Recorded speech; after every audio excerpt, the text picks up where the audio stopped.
कसाई कमांडर का हिसाब मारा गया एक और कसाब। जहां इजराइल ने एयर स्ट्राइक में हिजबुल्लाह के कसाब को मार गिराया है। हिजबुल्लाह के इस कमांडर की तलाश इजराइल सालों से कर रहा था और जैसे ही हिजबुल्लाह का कमांडर इजराइल के रडार की रेंज में आया, इजराइल ने उसे मार गिराया। लेकिन उसके बाद जो हुआ, उसने इजराइल के आयरन डोम की पोल खुल गई। अपने कमांडर पर हमले और सैन्य ठिकाने के तबाह होने के बाद हिजबुल्लाह ने इतने रॉकेट इजराइल पर बरसाए कि जिससे इजराइल में कई जगह पर आग लग गई।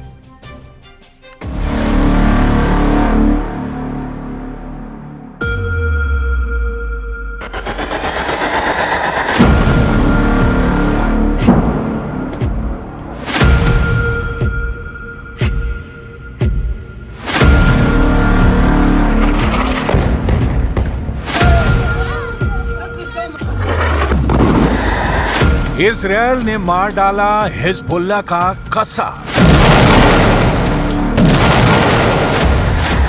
हिजबुल्लाह का सैन्य ठिकाना हुआ तबाह।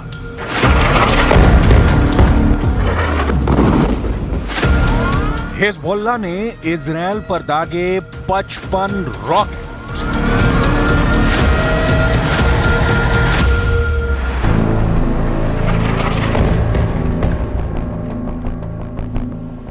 इजराइल ने हिजबुल्लाह के हाथ काट डाले हैं। इजरायली हमले में हिजबुल्लाह का वो कसाई कमांडर मारा गया है जिसकी तलाश उसे वर्षों से थी। हिजबुल्लाह का वो कसाई कमांडर कसाब कैसे फंसा इजराइल के फंदे में, ये हम आपको बताएं। उससे पहले देखिए उस अटैक का एक्सक्लूसिव वीडियो जिसमें कसाब मारा गया। लेबनान में यह हिजबुल्लाह का एक सैन्य ठिकाना है, बिल्कुल शांत, कोई भी मूवमेंट नहीं दिख रही। तभी चुपके से इजराइल का एक ड्रोन साउथ लेबनान के नबाती इलाके में दाखिल होता है। इजराइल को हिजबुल्लाह के इस ठिकाने की पूरी जानकारी थी। इजराइल के पास यह भी जानकारी थी कि हिजबुल्लाह का यह सैन्य ठिकाना है और हिजबुल्लाह इसे हथियार डिपो के रूप में इस्तेमाल कर रहा था। ड्रोन अब हिजबुल्लाह के ठिकाने के ठीक ऊपर पहुंच चुका है। टारगेट लॉक होता है और तभी होता है एक जोरदार धमाका।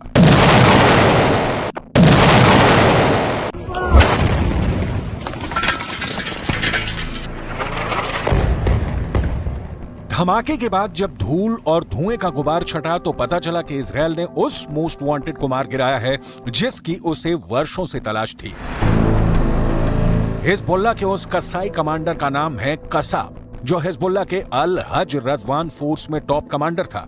हमले की फुटेज जारी करते हुए इजराइल डिफेंस फोर्स यानी आईडीएफ ने दावा किया कि इस हमले में हुसैन इब्राहिम कसाब को ढेर कर दिया गया। हिजबुल्लाह ने भी कसाब की मौत की पुष्टि की है।